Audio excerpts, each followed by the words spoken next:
E agora, então, quem fala ao vivo com a gente sobre esse assunto também é o sócio e consultor sênior de agronegócio da Marquestrate, José Luiz Coelho. José Luiz Coelho, que já está aqui com a gente também ao vivo, né? Olá, José Luiz Coelho, tudo bem? Bom dia, obrigada por nos atender também nessa manhã. Bom dia, Renata, bom dia a todos os teus agro-telespectadores. Nós é que agradecemos pela oportunidade. Pois é, nossa audiência aqui bastante rica, né, e bastante atenta a todos esses detalhes, e não seria diferente com a repercussão sobre o tratoraço marcado para esta quinta-feira. Depois de toda essa análise, né, a gente viu ali a reportagem, a gente viu também, ouviu o presidente da Cooperativa Agroindustrial Olambra, e claro, a gente gostaria de saber também a sua opinião, tanto como sócio como, claro, especialista e consultor sênior no assunto. De um lado, o governo diz que precisa fazer essa arrecadação por conta da pandemia, das perdas de 7 bilhões aí de reais para as áreas de educação, saúde e segurança pública. De outro lado, claro, tem os produtores rurais que seguraram a economia, e aqui no estado de São Paulo não foi diferente, segurando o PIB, a balança comercial e realmente sendo impactado com essa notícia nesse diálogo que já vinha desde o ano passado. O que a gente pode ver e avaliar nesse momento? A expectativa aí de mudança, talvez? Qual que é a avaliação que a gente pode fazer, José? Olha, Renata, a gente tem que trabalhar com fatos, com números e com realidade e não com narrativas, né? Lamentavelmente, essa política do Estado de São Paulo, que se diz nova, que se diz focada em gestão e tudo mais, ela não tem absolutamente nada de novo, né? Ela é cheia de meias-verdades. Assim, a verdadeira história, o que está por trás de tudo isso, foi uma sede arrecadatória desmedida que começou lá no início da pandemia, porque se vislumbrou se aproveitar de uma oportunidade como essa para se, vamos dizer assim, fazer um provisionamento de caixa, vamos dizer assim. Havia uma expectativa, como realmente aconteceu nos primeiros 90 dias, de queda de arrecadação, principalmente por conta do ICMS, em todos os estados, não foi só no estado de São Paulo. E um grupo econômico, né, ligado aí diretamente à Secretaria da Fazenda, fez uma projeção a partir aí de abril, o que seria um déficit em termos de arrecadação para o Estado. Até aí, perfeitamente. A grande surpresa que aconteceu foi que todo esse ajuste, não houve discussão nenhuma com a sociedade civil, com a classe produtora, não houve discussão nenhuma, Renata. Foi feito, então, um dimensionamento aí até bastante generoso, pensando aí em termos de caixa, e se esqueceu de todas as outras consequências que isso daí traria. E, para surpresa de todos, e isso são dados da própria Secretaria da Fazenda, estão disponíveis aí, são públicos para quem quiser ver, na verdade, o ano de 2020, surpreendentemente, acabou sendo superavitário. Ele foi maior do que 2019 e foi maior ainda do que as previsões que tinham sido feitas pela própria Secretaria da Fazenda. Então, a exemplo de todas as pessoas que me antecederam aqui nessa fala, nós temos todos os números para mostrar que não havia absolutamente nenhuma necessidade de se fazer um ajuste de tamanha insensatez num momento tão delicado, no meio de uma pandemia, né?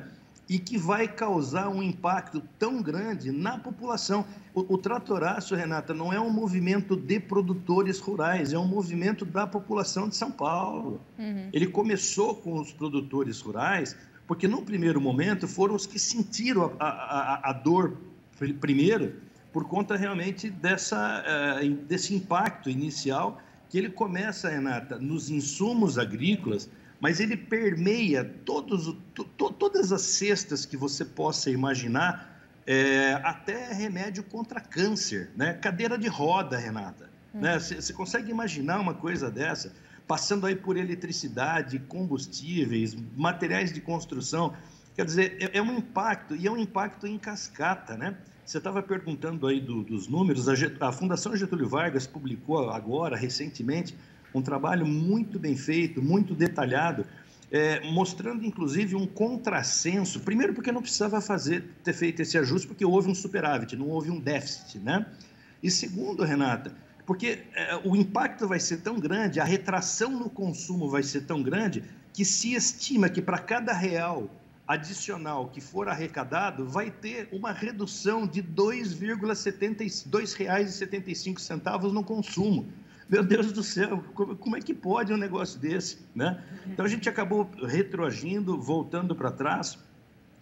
Isso realmente é uma demonstração inequívoca, né, da falta de sensibilidade, da falta de sensatez do governador, primeiro, e também dos 48 deputados estaduais, né? Nós não podemos nos esquecer disso. O governador, a caneta dele tem metade da tinta, a outra metade vem da Assembleia Legislativa, porque isso aí poderia ter sido barrado, e não foi barrado.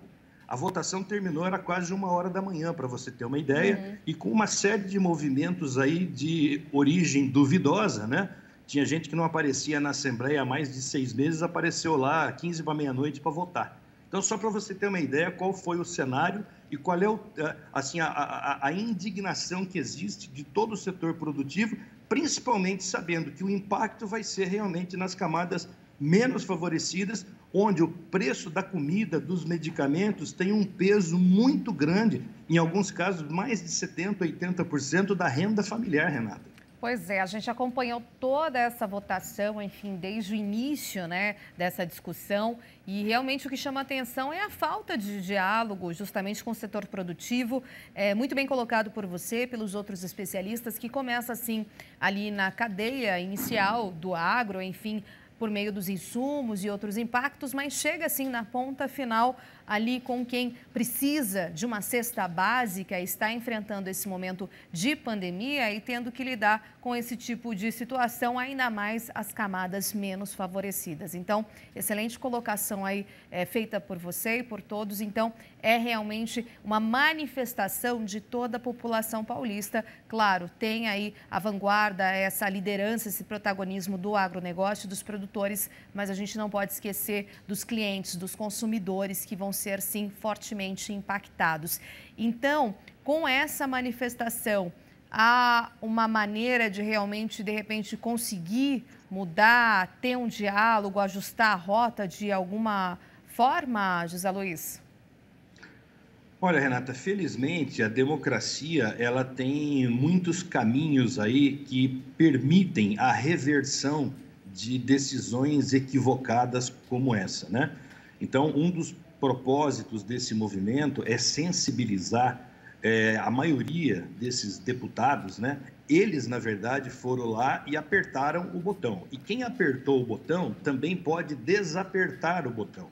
Então, isso pode voltar para a pauta, num diálogo mais amplo com a sociedade, né? Ninguém está pedindo privilégio, ninguém está pedindo isenções mil. O que se está pedindo é bom senso. Como é que nós vamos tarifar a produção em cesta básica, em remédio contra câncer, em cadeira de roda? Quer dizer, coisas assim que não têm um mínimo cabimento, Então, esse é um processo, não é um processo simples, né?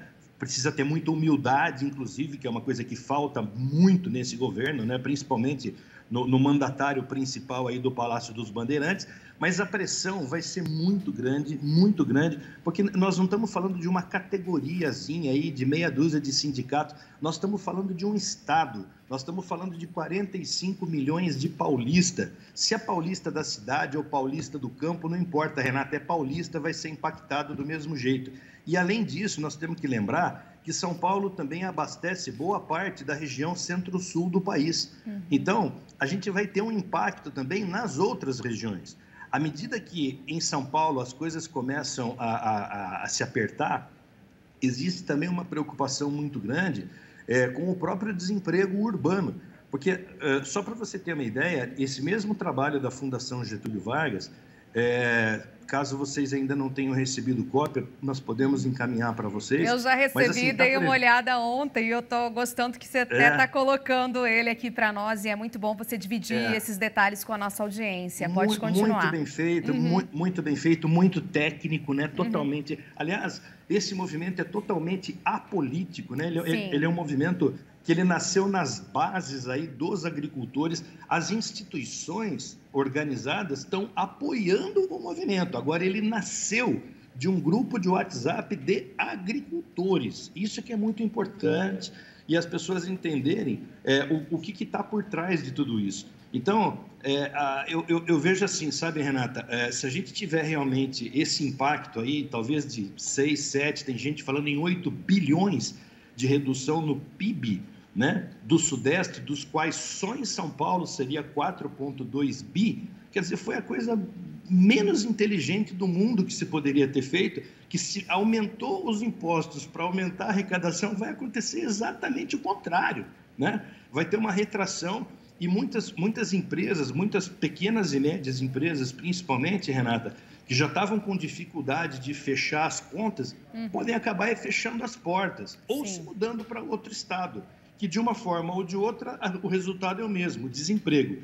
E à medida que você começa a ter impactos, por exemplo, na comida do dia a dia, na cesta básica, vai ter item com 12%, 15% de aumento, que no tempo da inflação, 12% era a inflação de uma semana. Hoje, 12% e a inflação de 6 anos, Renata. Então, é muita coisa e, sem querer, nós corremos o risco de estar indo lá acordar o tal fantasma da inflação, né? Que muita gente que tem menos de 20 anos de idade não sabe nem o que significa isso. Pois é. Bom, muito obrigada, então, José Luiz, por toda a sua análise, toda a sua congruência e explicação em relação a esse tema. E, claro, a gente vai voltar a se falar em outras oportunidades, com toda certeza. Obrigada, viu? E até uma próxima oportunidade. Bom dia e excelente 2021. Bom dia, Renata, para você e a todos os agrotelespectadores também, e até quinta-feira. Até quinta.